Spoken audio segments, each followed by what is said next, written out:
میرا نام سائرہ ہے۔ آج میری شادی کا دن تھا۔ میں دلہن بنی بیٹھی تھی، بارات آنے ہی والی تھی۔ میری چھوٹی بہن مریم تیار ہو کر بہت خوبصورت لگ رہی تھی۔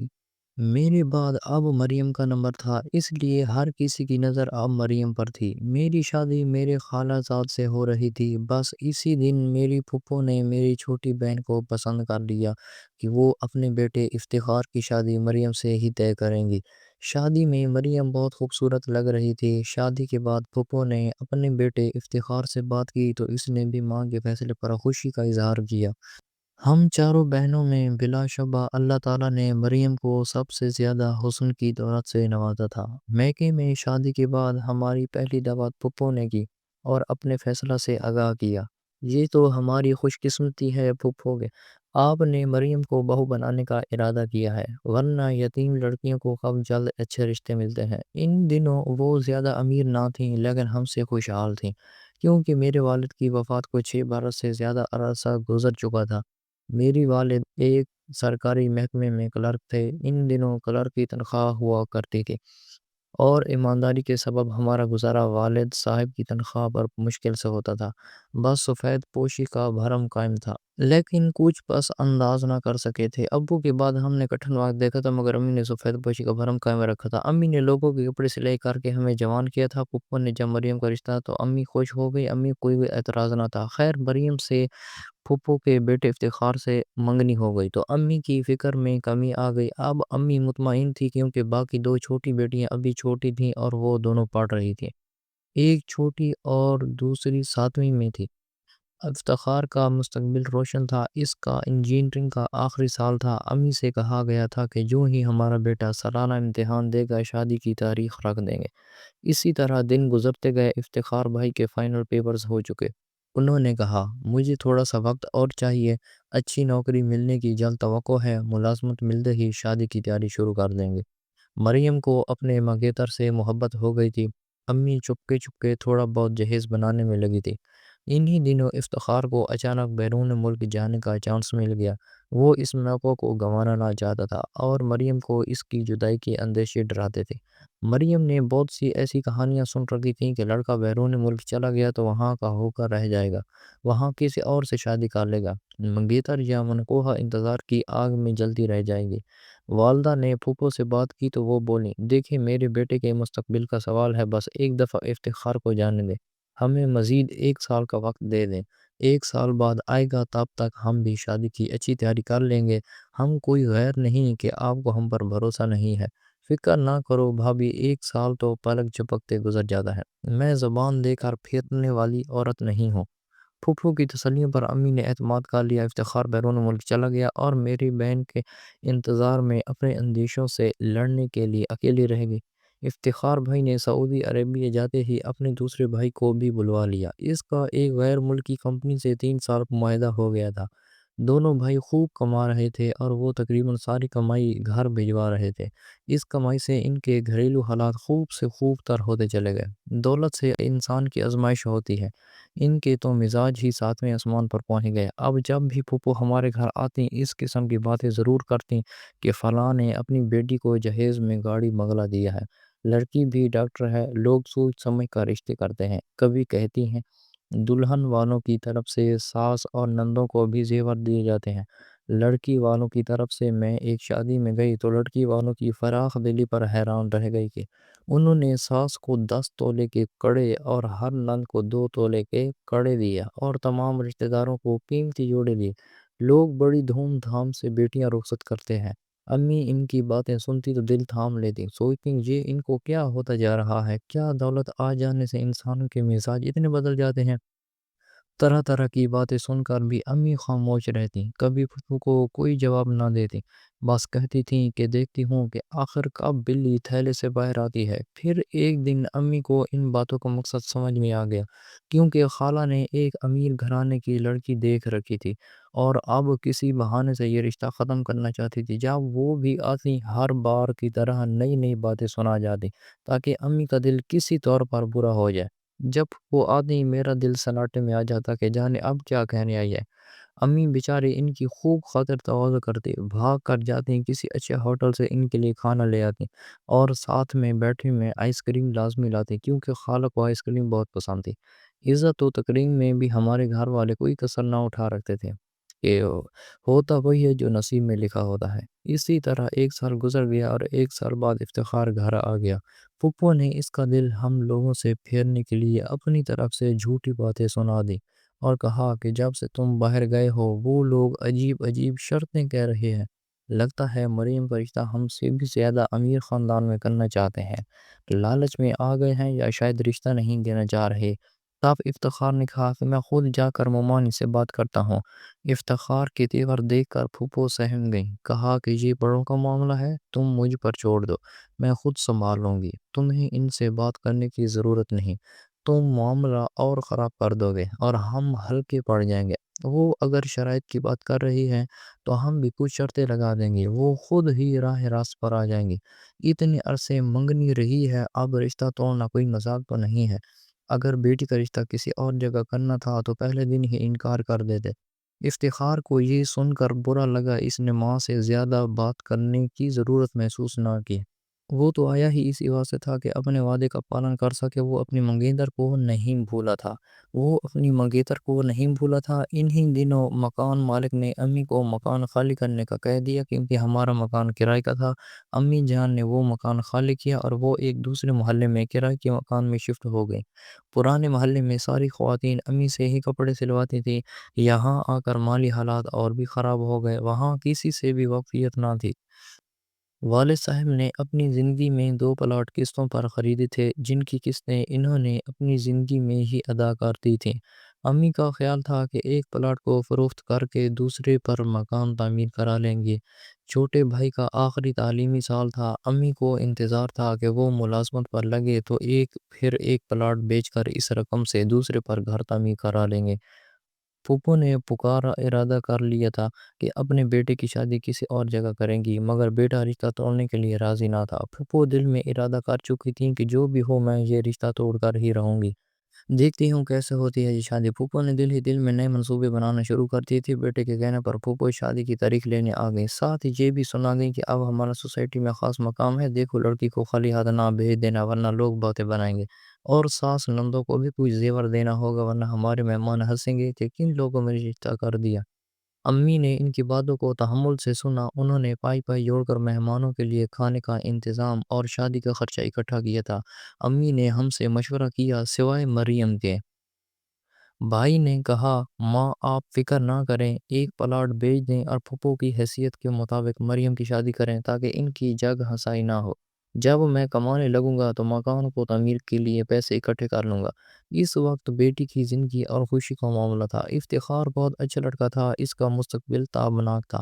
والدہ نے کچھ غور و عبث کے بعد بھائی کو پلاٹ فروخت کرنے کی ہدایت کر دی۔ بھائی نے بھاگ دوڑ کر کے پلاٹ کو اونے پونے بیچ دیا کہ مریم کی شادی کی تاریخ رکھی جا چکی تھی۔ والدہ نے پھوپھو اور ان کی بیٹیوں کے لیے سونے کے ہلکے پھلکے زیور کے کنگن بھی بنوا لیے۔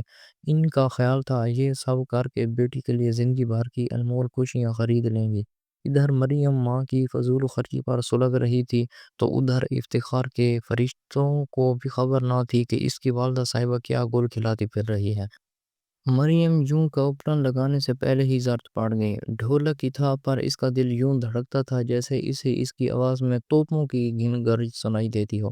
ہم سمجھ رہے تھے افتخار کو ساری حقیقت معلوم ہے کیونکہ اس کی ماں ایسا تاثر دے رہی تھی جیسے وہی اپنی ماں کو نئی نئی ہدایات دے کر ہمارے گھر بھیج رہا ہو۔ مریم کو بھی اب رہ رہ کر اس پر غصہ آ رہا تھا کہ یہ کیا ہم غریبوں کے ساتھ کیا جا رہا ہے، کیا اپنے بھی ایسا سلوک کرتے ہیں اپنوں کے ساتھ۔ ادھر پھوپھو اس شادی کو ناکام بنانے کے لیے ایک نیا منصوبہ بنا چکی تھی جو انہوں نے شادی والے دن ہی انجام دینا تھا۔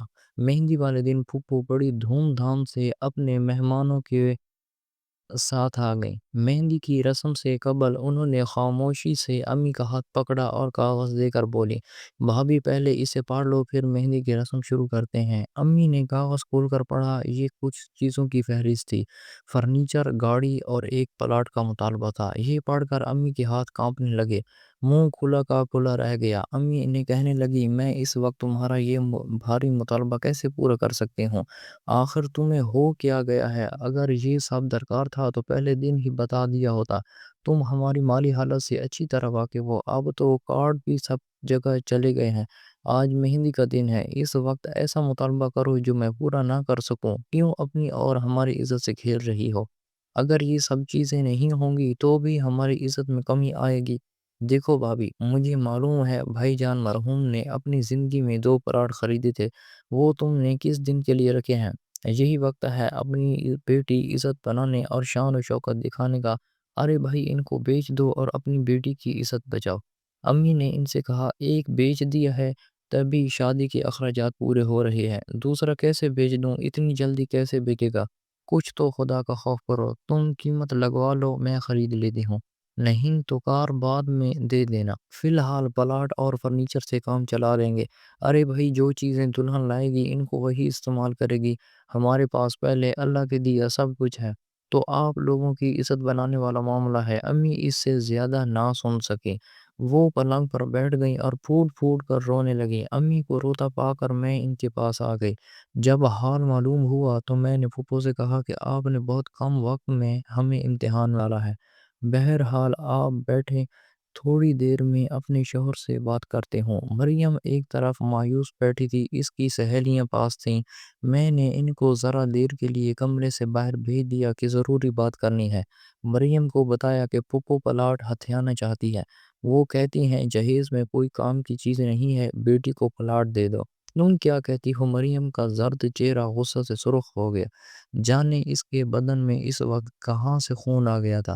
آخر انہوں نے کہا، کیا کہا ہے؟ انہوں نے کہا ہے تم نے پلاٹ بیچا ہے تو بیٹی کو ہر چیز دے کر عزت سے رخصت کر دو، اب تمہارے پاس روپے پیسے کی کمی نہیں ہے۔ عجب بات ہے کہ کیا اپنے مرحوم بھائی کی بیوہ کے ساتھ ایک نند ایسا سلوک کر سکتی ہے؟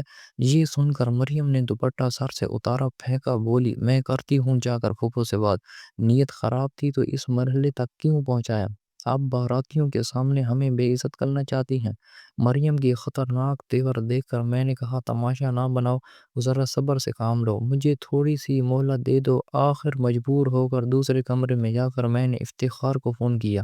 اس نے کہا کہ آپ فہرست کا کاغذ لے کر میرے پاس آ جائیں، مجھے اس معاملے سے امی نے بے خبر رکھا ہے۔ میں نے اپنے شوہر سے کہا، 1 منٹ کو دولہا کے گھر جانا ہے۔ گاڑی کھڑی تھی، آدھے گھنٹے میں ہم افتخار کے سامنے بیٹھ گئے۔ اس نے کاغذ پر نظر ڈالی، پھر قلم اور کاغذ نکالا اور میرے شوہر سے کہا، میں بولتا چاہتا ہوں، آپ لکھتے جائیے پھوپھو جان، آپ کو بھاری فرنیچر، برتنوں کے سیٹ، ریفریجریٹر، حتیٰ کہ کار تک جہیز میں مل جائے گی، لیکن میری بھی ایک شرط ہے، آپ کو ڈیفینس میں میرے لیے 2 کنال کی کوٹھی خریدنا ہوگی جہاں میں اپنے بھاری جہیز کو سجاؤں گی۔ اس گھر میں صرف میں اور افتخار رہیں گے۔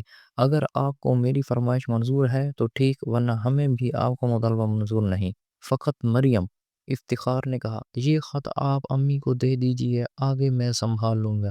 یہ تحریر مریم کی طرف سے پھپھو کو پہنچی تو وہ چکرا گئی، دوڑی ہوئی بیٹے کے پاس گئی کہ دیکھو ان لوگوں کی شرافت، ایک تو غربت کے باوجود ہم ان کی لڑکی لے رہے ہیں، اوپر سے ان کے ایسے نخرے، اتنی بڑی شرط لگا دی۔ افتخار نے آپے سے باہر ہوتی ماں کو تھاما، وہ بولا، آپ نے بھی تو ایک فہرست مومانی جان کو دی ہے، انہوں نے تو انکار نہیں کیا۔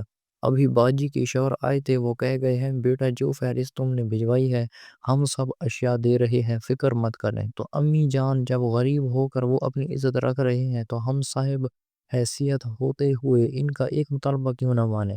ہم اپنی یہ کوٹھی مریم کے نام کر دیتے ہیں۔ ہرگز نہیں بیٹا، کیا ہم کو در بدر کرنے کا ارادہ ہے؟ ٹھیک ہے تو پھر نہ ہم ان سے کچھ لیتے ہیں اور نہ انہیں کچھ دیتے ہیں، سادگی سے شادی ہو جانے دیجیے۔ ابھی جا کر اسے ختم کرنے کا اعلان کرتی ہوں، جب دروازے سے بارات لوٹ جائے گی تب دیکھتی ہوں کیسے کرتی ہے مریم کی شادی، ہماری کیا جگہ صحیح ہوگی جو ان کی ہوگی۔ رخصتی میں 2 دن باقی ہیں امی جان، میں ہرگز ایسا نہیں ہونے دوں گا۔ افتخار کے والد نے بھی اپنے بیٹے کا ساتھ دیا، بیٹے نے باپ کو ساری صورتحال سے آگاہ کر دیا تھا۔ بیگم، یہ ٹھیک کہہ رہا ہے، دنیا والوں کا نہیں، کم از کم اپنے مرحوم بھائی کا خیال کرو۔ بیگم، کیا ہو گیا ہے تمہیں؟ آخر کار بیٹے کے سامنے پھپھو کو ہار ماننا پڑ گئی۔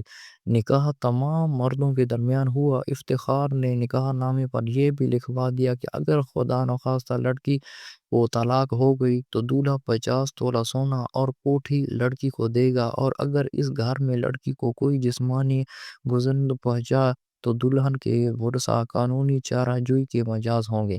اس شرط کا علم پھپھو کو بعد میں ہوا۔ وہ خوب چلائیں تو بیٹے نے کہا، اکثر جہیز نہ لانے پر سسرال میں بہو کے ساتھ انتقامی کارروائی کے واقعات سننے کو ملتے ہیں، لہٰذا میں نے اس رجحان کی حوصلہ شکنی کی خاطر یہ لکھوا دیا ہے۔ یہ پھپھو کے لیے سخت توہین کا باعث تھا، مگر اب صبر کا گھونٹ پینا ہی تھا۔ مریم کو بھی ہم نے سمجھا دیا کہ افتخار بے قصور ہے، اس کی نیت میں کوئی کھوٹ نہ تھا، پھپھو کی سوچ بھی صحیح تھی، لہٰذا اب تم نے سسرال میں جا کر سب کے ساتھ عزت و اخلاق سے پیش آنا ہے۔ پھپھو کچھ کڑوی کسیلی کہیں تو درگزر کرنا۔ افتخار نے بھی اسے پہلے دن سمجھایا کہ بڑوں کی عزت کرنا لازم ہے، تمہاری فرما برداری اور تحمل نیکی بن کر تمہارے نصیب سنوارے گا۔ سچ کہا تھا افتخار نے۔ چند دن پھپھو کا منہ پھولا رہا، بعد میں انہیں احساس ہو گیا کہ وہ واقعی غلطی پر تھیں۔ مریم کو سینے سے لگا لیا، اب ایک پل اس کے بنا نہ رہ پاتی تھی۔ کہتی تھی کہ کتنی نادان تھی میں جو اتنی اچھی بچی کو ٹھکرا رہی تھی، میری آنکھ پر لالچ پٹی بن گئی تھی۔ پھپھا نے بھی افتخار سے کہا، شاباش بیٹے، تم تعلیم یافتہ ہو، اسی لیے انسانیت کے پاسدار ہو، مجھے تمہارے جیسے بیٹے کا باپ ہونے پر فخر ہے۔ یہ ایک تعلیم یافتہ نوجوان کی فراست تھی جس نے مریم جیسی محبت کرنے والی خوبصورت لڑکی کی عزت میں دکھوں کی بجائے خوشیاں بھر دیں، ورنہ ہماری پھوپھی نے تو کوئی کسر نہ چھوڑی تھی۔ بعد میں پھوپھو نے اپنے کیے کی امی سے بھی معذرت کر لی تھی، اور امی نے انہیں معاف کر دیا تھا۔ آج ہم سب ایک ہنسی خوشی زندگی گزار رہے ہیں۔ تو دوستو، ویڈیو اچھی لگی ہو تو لائک کریں، شیئر کریں، اور ہمارے چینل کو لازمی سبسکرائب کریں۔ اللہ حافظ۔